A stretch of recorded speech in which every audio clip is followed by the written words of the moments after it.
Bienvenidos al módulo número 2 de su curso Cómo hacer investigaciones utilizando APA. En este capítulo vamos a tratar los siguientes temas. Pueden consultarlo en su guía de presentación de trabajo de investigación según APA y otros sistemas de citas y referencias, el cual aparece en su módulo como el material de referencia. Los temas a desarrollar van a ser el resumen, la tabla de contenido e índice. Entremos entonces directamente en materia. Definamos lo que es el resumen. Un resumen es un proceso de abstracción que va de lo específico a lo general, eliminando todo aquello que no considere esencial debido a su función principal, la cual es comunicar acerca de la información original y ya existente. Cito, el resumen es como la representación abreviada y precisa del contenido de un documento sin interpretación ni crítica del autor del resumen. Pinto Molina. Entonces, eso es la parte de lo que vamos a considerar como resumen. Continuando, tenemos la elaboración del resumen. Este debe constar de los siguientes elementos. Lectura y comprensión.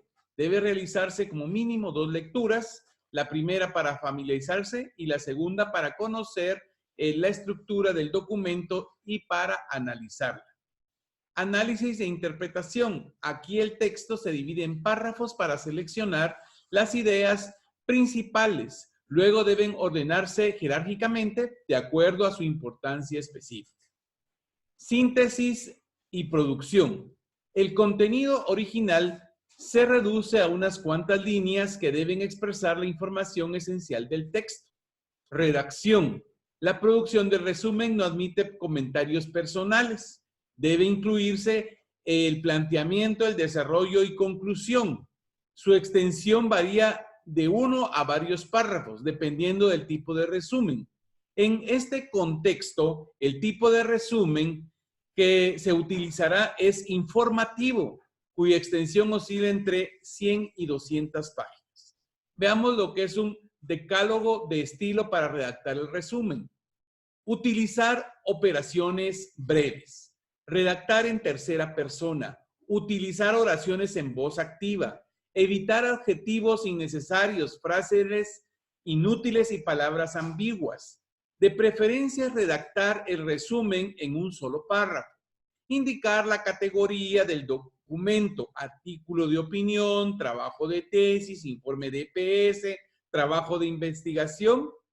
No incluir ejemplos. No hacer referencias a gráficos o imágenes. No utilizar abreviaturas, exceptuando las mismas que sean conocidas internacionalmente. Emplear correctamente los signos de puntuación.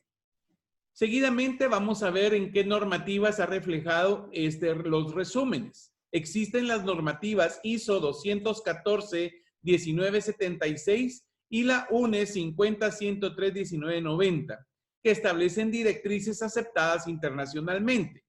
Y las podemos definir.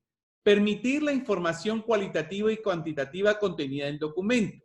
Otra, permite a los lectores identificar la forma rápida y precisa del documento, pertinencia e interés en el mismo. Siguiente, en el documento de la producción debe tenerse en cuenta la audiencia a la que se dirige el resumen. Exponer los objetivos, el alcance y las razones principales por las cuales se ha escrito el documento. Exponer los ejemplos, el alcance o las razones principales por las cuales se ha escrito el documento. Debe ser lo suficiente claro para el lector de manera que se tenga necesidad de referirse al documento original, si así lo desea. Veamos entonces el resumen.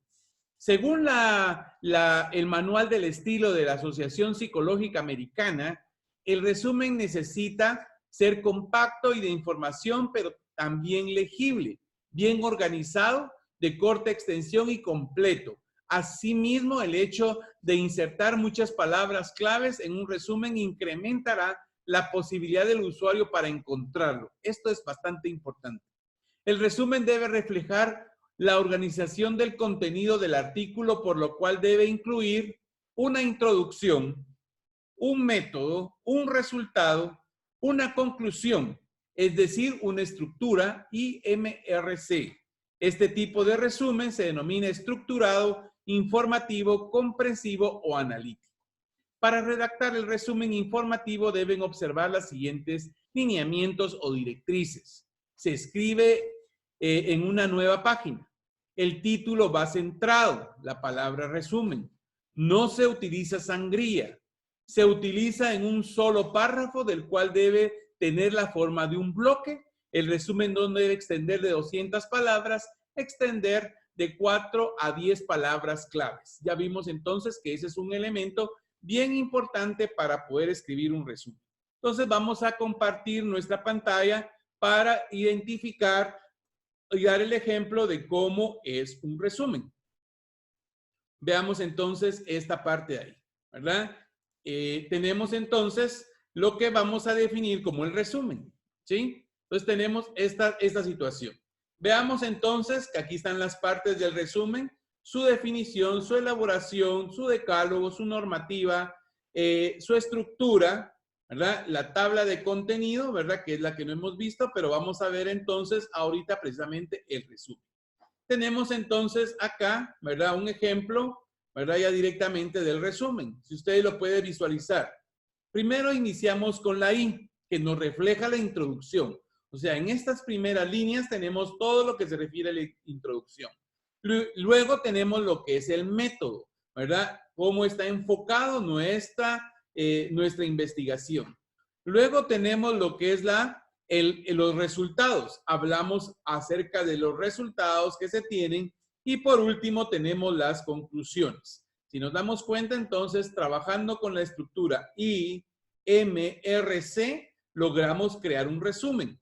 Y por último, las palabras claves que se aconsejan que vayan entre 4 a 10 palabras claves, ¿verdad? Que son las que va a utilizar los buscadores, ¿verdad? Los análisis lógicos que tienen los metadatos para poder realizar y encadenar estos resultados y que esta investigación pueda ser encontrada en los navegadores web. Entonces, con esto tenemos entonces que hemos logrado, ¿verdad? Identificar lo que es el resumen.